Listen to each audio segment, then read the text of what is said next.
Hi everyone, welcome to the Apprentice Diary. Today I want to teach you how you could level up your technical skills starting from zero. First, I want to share with you the story of how building my first open source project contributed to me getting an internship at Harvard and further opening the doors to many opportunities I never thought I could have achieved. Growing up, I did not have the experience nor the resources to build cool tech. But once I came to the US for undergrad, I took every opportunity I could to learn how to be a maker. Here's a quick teaser of some of the coolest tech I made over the years.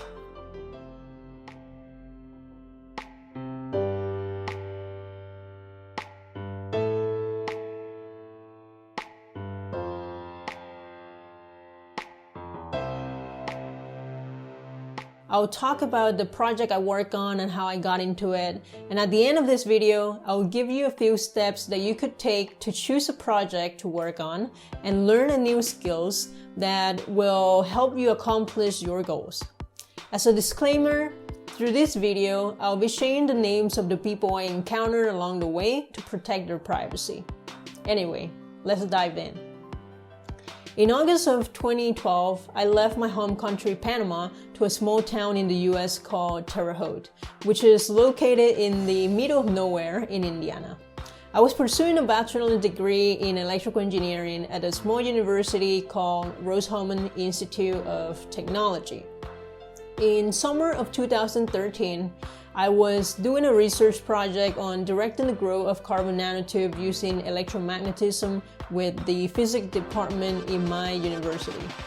One day, after spending the whole day hiding in the clean room, I took a break and I walked to the common area of the academic building, and I remember picking up a photonics magazine and started skimming through it. The cover of the magazine was about 3D printing technology.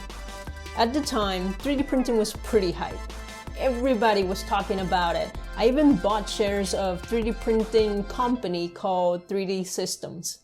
The stock actually shoot up over the summer, but I did not sell, and I'm still holding it today. In a small town university like Rose, it is pretty quiet over the summer. I was looking for something cool to do on the side, and the magazine actually gave me an idea. It reminded me that someone in my college kind of gave a workshop on how to assemble a 3D printer. Since I did not attend the workshop, I went back to my computer thinking that I can find his name and then contact him, and that's what I did. So I found the name of the person who was Ben, and I found him on Facebook and I sent him a friend request. And surprisingly, he accepted, and I think this is one of the benefits of attending a small university because we all feel like we're part of a small network and unconsciously trust each other. So I awkwardly introduced myself via Messenger and started a brief conversation with him.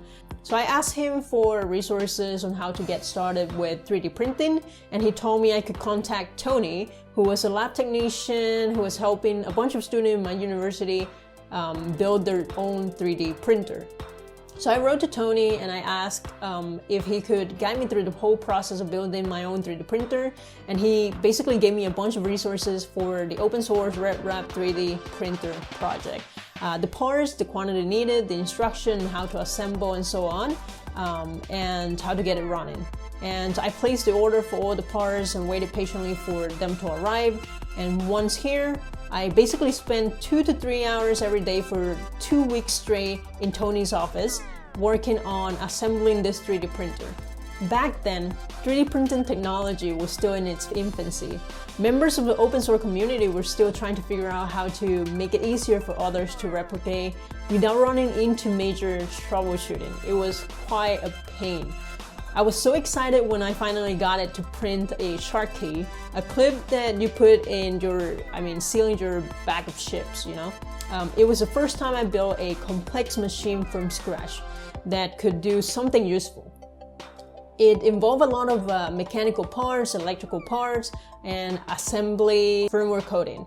You know, like all of which I had no previous experience, and I have always considered this decision to work on building an open source 3D printer to be the golden ticket that led me into a whole new world of experiences at the cutting edge of technology.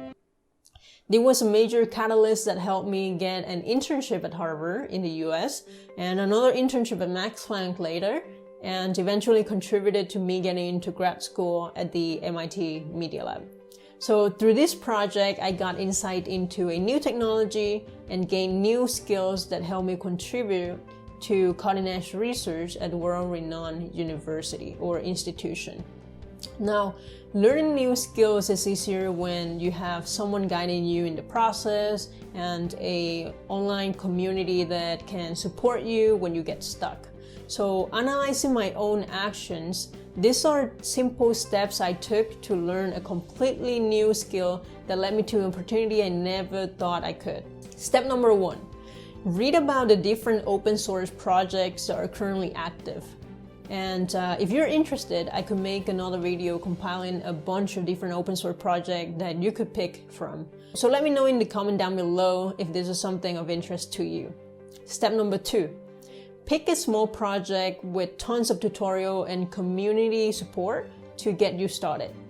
It does not matter if it's a simple one. I just want you to get started with a small accomplishment to keep you motivated. Step number 3. Engage with the community or find people in your network who have worked on similar projects so you could gather resources and share ideas about the project. Step number 4.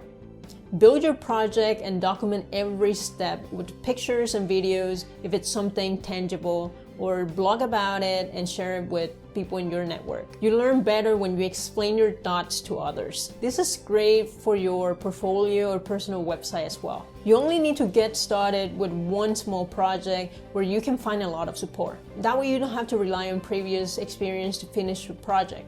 For example, it could be learning how to program by making your first personal website. It could be learning how to build a smart mirror that talks to you by following some online tutorials. Heck, it could also be building your first 3D printer. So in the next video, I'll provide you with the details on how I got my internship at Harvard, so stay tuned. If you like this video, you can support me by giving this a thumbs up or subscribing to this channel and sharing this video with others. Thank you so much for your time, and I will see you in the next one.